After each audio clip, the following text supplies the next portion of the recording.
JHK here for the AllStar, and joining me right now is UFC lightweight prospect Claudio Puelles. Claudio, thank you so much for the time. How's life treating you? Thank you, John. Hey, happy to be here and on your program.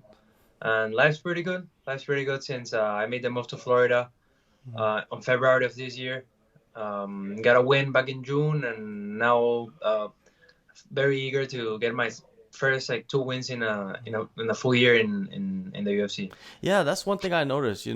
This is the first time you've competed twice since 2014. Has the last few years been just completely frustrating for you with the inactivity and the roadblocks? Because you're still a developing young fighter. Yeah, well, actually in 2016 I had four fights because I did the Ultimate Fighter. So I fought three fights in the house I and one fight on the finale. But yeah, those were not like official bouts, but they were still hard bouts, like hard fights. I count them in my mind. Um, so yeah, I had a lot of inactivity. I went through two surgeries, so I've struggled a little bit to like stay healthy. But like you say, I'm still young, so I made the recoveries. I made the necessary adjustments. I made the move here, which was like very important for my development. And yeah, I feel like I am going through like a good process of becoming like a top athlete. That's what I believe. Like I'm learning a lot, and yeah, I think it's like showing a little bit in every fight that I'm getting better. And well, now that I'm here in the States training, I think that's gonna show way more. Yeah, and even with the development and you're in the middle of it, you're still 3-1 in the UFC. Three fights in a row you have won. What have you learned most from your time with the promotion so far? The well, so when I first got in, I was like maybe me and like two other guys were like the youngest guys, and now like the people my age already like started like catching up, and there's already a lot of guys my age in the UFC, so that's something I had the advantage before, but I mean not really advantage, just like advantage in time, and I didn't get to use it like much because of the consistent injuries, but it doesn't really matter to me what like actually I needed that time. I needed to like get a little more mature, like learn more. Actually, when I came here, I started like training and sparring with like top guys, like maybe in my gym in Peru, like small gym. We got like hard training, but maybe like me and maybe like two more like high level pros, but not really like nothing crazy. Which here is like completely the opposite, like no easy rounds, like 40, 50 plus like top level guys, and it's like hard every day, like no easy rounds, no rest. So uh, I mean, if that doesn't like get me better, I don't think I don't know what will. Yeah, yeah. And you mentioned sparring tall guys. You're 5'11", pretty tall. And in your country, are most fighters maybe short? Are they all shorter than you, or do you have guys that are bigger? There are not like very heavy weight classes. Like not, I mean, there are not many fighters that fight in heavy weight classes. Maybe the heaviest. I mean, of course, there's like people in every weight class, but not many. That's what I say. Like, of course, like the people with the weight classes with most people probably are like 60 bantamweight, featherweight, flyweight, a lot of flyweights. Yeah. So yeah, no, we're not like a country of like very big people. Yeah. Yeah, me too. Similarly, there's so many flyweights and bantamweights and featherweights. It's crazy But in the are world. you South Korea? I see. Yeah, I live in South Korea, but right now I'm in Phuket, Thailand.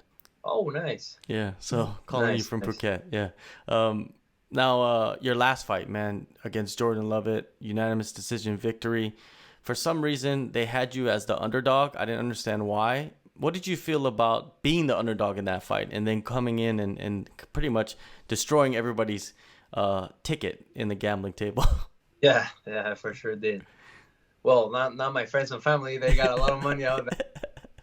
They trusted me, but because they knew me, but and I knew what I had to offer. I knew like I was gonna beat this guy, but I'm not gonna lie. Like I had some kind of concern. I was like, why is everybody thinking this guy's gonna beat me? Like submit me in one round. Like I honestly didn't understand why. Like I know he's good. He had like some hype behind him, and that's what like drives people towards like thinking stuff like that. But I knew also he wasn't gonna like submit me. He would have to be like something really special to submit me in like one round, like totally dominate me. He tried.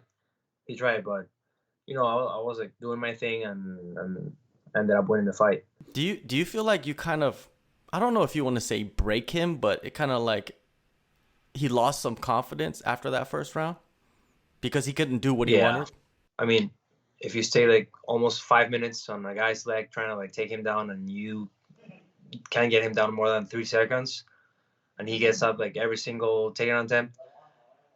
So I was just in the gym today training, and a Russian guy tells me, yeah, MMA, no, you cannot wrestle like 15 minutes, like gets you tired. So yeah, this my last opponent tried wrestling me for like 5 minutes, and he got tired, and I knew I could like take over from that point, and I was pretty fresh at that point, like beginning the second round. I mean, as fresh as you can get in a UFC fight, but I knew I had still in me to like make it work, and yeah, I did, and I won like the next 2 rounds. I know I maybe could have like pushed a little more and maybe get a finish in the third one, but I played it a little safe. I was like, okay, so my first fight back in a year and a half. I don't want to like screw things up. Like I know like if I keep doing this, I'm gonna win. So I just took it safe. But now I'm gonna take a little more risks. I wanna finish this time against my next opponent.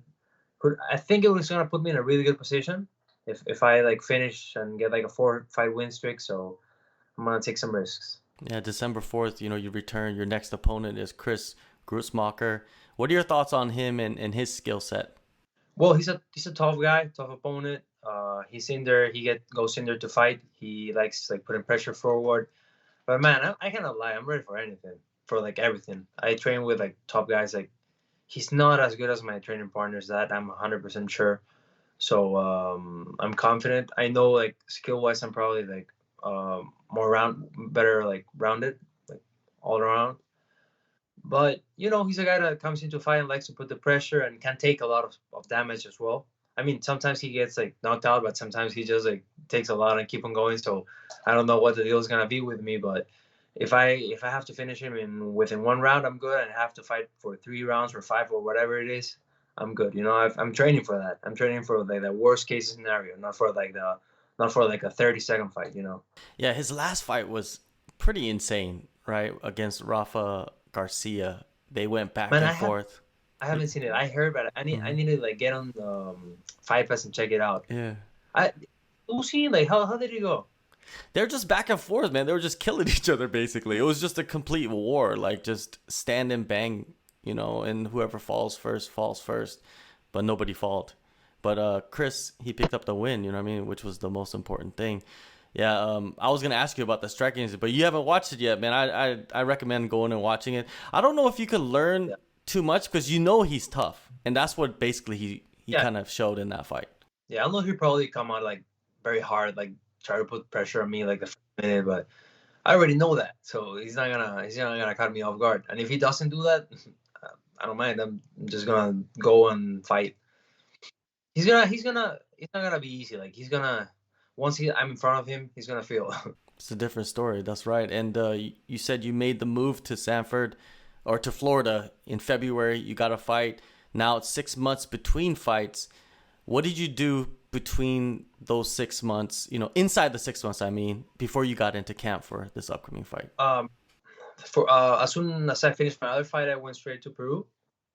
I stayed there for 5 weeks. I had some. I wanted to like go like a little shorter, but I had some things that I had to do like right the day like before I left, so I couldn't like stay any shorter. So because yeah, I wanted to get right back into training and maybe get like a fight in October or even September. But well, it happened that way, and I just came back in July.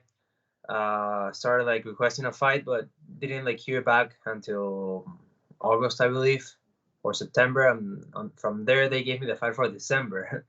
So I was like, well, I mean, it is what it is. I'm just gonna like train and try to get better. I mean, it was not like necessarily bad. Whereas I had more time to develop like skills instead of just like focusing on like fight camp. I had more time, and yeah, that's for me. That's good. As long as I get 3 fights next year, Hmm. I'm good. Yeah, for sure. And did you get to help anybody else for their camp? No, a lot of people, yeah, all the time. I mean, there's people fighting from. every week. Like it's impossible. I think there has not been a single week in the whole year where somebody has not fought. Oh, just this weekend, this last like crazy UFC card, we had Phil Haas, we had Ian Gary, and we had Michael Chandler, all on that crazy pay per view card. So yeah, we always have like guys, top guys, like guys that are coming up, everything.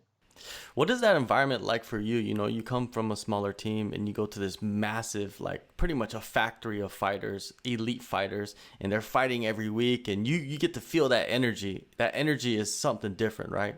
I felt that like the moment I walked through those doors, like the energy is very high and the coaching is very high level and like high energy and the team is pretty serious. Like it's always like getting new sponsors for the team. Like so that means like for everybody. So we always get like new gear, new stuff. Yeah, I like it a lot. I like the environment a lot. I like the coaching and everything. And the gym, the facility is beautiful. I don't know if you've seen it, like the wide and beautiful. So yeah, it's like a pretty good place to be. Like I think it's gonna really like make my career go to the next level. Yeah, you're taking those steps. For this camp, who did you work closely with, you know, to prepare for Gruetzemacher? Uh, well, my sparring partners are all pretty good. Mhm. Top guys at lightweight. I had like I'm training with Rafael Fiziev. He's like fighting same day as Same me. night, yeah. He's fighting every day. He's Rafael's pretty good. Also, Tofik Musayev. He's like Yes, rising champion, Ryzen, yeah. lightweight beast, whatever. Like really good guy. Um, Also, Fares Yam. He's fighting next weekend Oh yeah. in the UFC. French kid. He's very good too. Um, Man, a lot of guys like Sean Soriano, like UFC 145er. Um, well, did some work with like Chandler before his fight as well. Man, there's so many guys. Like Hmm. I don't want to like say more names because I'm gonna forget a lot of people. Yeah. They're gonna to me, Yeah. Well, but working with a lot of yeah, like working with like Fiziev and Mustayev, man, that's just even if you just had those two guys, it's incredible training. yeah, of course, bro. Yeah, just today I got like help from like his Russian coach, and it was awesome. Like I always wanted to like have like some like Russian coach like teach me, so that was like a little goal I have like there. I mean, I want to like go to Russia like sometime before, um, and get some work with like wrestling like Sambo MMA coach. And well, there was like one today at the gym, and he started like helping me out, and we ended up like working technique for like 45 minutes after practice. So a little extra work. I was very happy to get. Nice. And you know, with everything that's moving forward with you and a lot of momentum and great energy from the gym and your training camp, what type of performance are you expecting out of yourself in this fight? A finish, whatever it comes. Like I need a finish. I feel like I need a finish since my last two fights have been decision wins. I want to give the people a finish, and I want to give myself a finish because if I get one, I might get rewarded to maybe like getting very close to the ranking or the ranking, whatever, you know. That's what I'm expecting. But first, to get that, in order to get that, I need to like do my part and like finish this guy wherever it happens, like submission or like knockout, whatever. But I need it. Yes, you know, a finish is great. A victory is very important for you because that makes it four in a row. And then 2022 starts, a whole new year, four fight win streak. What are your expectations, you know, with matchups? Matchups. I don't know. I had to see like as soon as when I get this finish next on my next fight, I get the win. I need to see who's also like winning because I've had some like guys ask for to fight me before, and I'm like, man, I'm on a 3 fight win streak, and some guy with like on a 2 fight losing streak like asking for me. I'm like, I'm not gonna take that fight. It does nothing for me. Like you know, it's not like a rank guy, and like and you're like on a losing streak. Like why would you ask for me? That makes no sense. That would be like you getting like a really good like deal and me a really bad one. You know, so no, like I'm not taking dumb fights. I'm taking like good fights. I'm not saying easy. I'm saying like good fights like for my career. Like they're like tough fights, but they're gonna get me somewhere. I just don't want to like have like some like stupid fight, you know. Uh, Names, I don't know, man. But I'll see as soon. Let me like get this win, and I feel I'm gonna be in a good position to like ask for like the specific guys. Like I'm gonna do some call outs. Yeah, maybe, it's gonna come to you like right at that moment. You get the victory, your hand is raised, and boom, right in your head, Yeah, it pops in. Post-fight interview right away. You get to. man. They always cut me, bro. I need some microphone time. I don't know if like the center doesn't know that I speak English, but I'm really like, hey, I want some mic time, man. You know, For sure, man. You're on a 3-fight win streak. Another one is 4. Like they have to give you some time. bro. They haven't. I'm like, ugh. All right. Now, PTSD, from injuries, losses, even like crazy wars inside the cage. Do you think that exists in combat sports among fighters? I'm lucky like not to have get that. Not, I mean, I've never gotten that, but I don't know. I've also never been in a 5 round like slugfest. So and even worse, like multiple ones. Like Porter, he's been in like crazy like fights, but I don't know. He seems pretty fine. Um, oh man, I don't know. It could be like what like is that like something like that's being like talked about? I'm just asking, questions. That's my job, just to see if like what your thoughts are, because you're at the highest level competing, and I just want to know maybe if you didn't experience it, maybe you saw somebody else struggling with it. You know what I mean? Because a lot of people, like they could get injured, and that injury can stay with them even though their body is healed, and that could be some form of PTSD. But you talking like body injuries or also like mind Yeah, stuff yeah, in your mind, because your body affects your mind, and vice versa. yeah. Well, I've seen people that has like like over 40 fights that looks like perfect, and also I've seen maybe a couple ones that maybe that their personality is a little like weird, but maybe they were always like that. I mean, I didn't know that guys like 20 years ago. Maybe they were like that. I mean, I tend to think sometimes maybe like they get that from like fighting so much, and then I'm like, I don't think so. Because I also see these other guys that were in like crazy wars and they're like perfectly fine with over like 50 fights, or which I think for MMA is like a big number of fights. That's a lot of fights, especially in this era, the modern era, where people are taking a lot of damage in as they end their career, more than anything, I think. I mean, everybody's super good. You're like 38, 40-year old like fighting a 26, 27-year-old guy who's like hungry and like comes out get the win and retire you. I mean, you're gonna take some damage. Like we see it like every weekend. Yeah, we do see it every weekend. One last question. This is an open question. You could answer it any way you want. What keeps you up at night? Up at night. Yeah.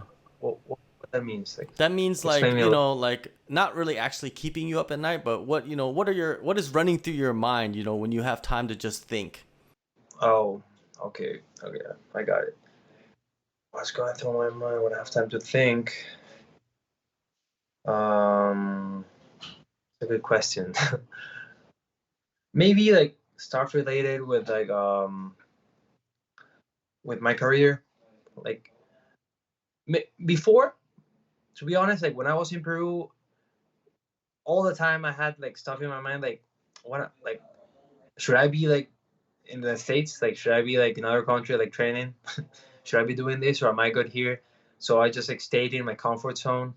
That I noticed that and I was able to like tell that to myself now. Like I am able to tell that myself now. But before I would not accept it. Like I wouldn't accept that I was in my comfort zone. I was like, yeah, I just live here. I was born here, so I stay here. But no, man. Now that I'm here, I can't even say stop. It's just like what I gotta do to like to do the job that I do. I see it like that. Like how people like move all the time from one country to another to like pursue a job. Okay, it's the same with me. I'm just an athlete. I just fight for the UFC, and they're not like making me be here. But well, basically in the pandemic they did because they were not giving me fights in here. So I could say like they were making me come here to get fights. But I also like decided to stay like after because initially I came maybe to do a camp, and then I was like, no, I'm actually like gonna stay here because it's what I need to do. But yeah, those were the things that were keeping me up at night. Like if I was making the right choice, because I first started making a move when I was 21, and things didn't go well, and I had to go back to Peru. So ever since I was like, should I try again? Like, should I try again and like go to the States and like, and yeah, like, well, I did it now, and I don't stay up at night anymore. Yeah, yeah. You're living the dream, man. Yeah, I am. I'm living my dream to the fullest, man. Yeah, and you're an inspiration probably for a lot of fighters back in Peru too. Thank you. Yeah, I think I am. Yeah, they messaged me saying Yeah, stuff like man. that. So Yeah. Yeah, man. It's great to see, man, that you're putting your country on the map. December 4th, UFC Fight Night, Las Vegas. Claudio, thank you so much, man, for the time. It was great chatting with you. make sure to tune in, bro. I'm gonna give a good fight.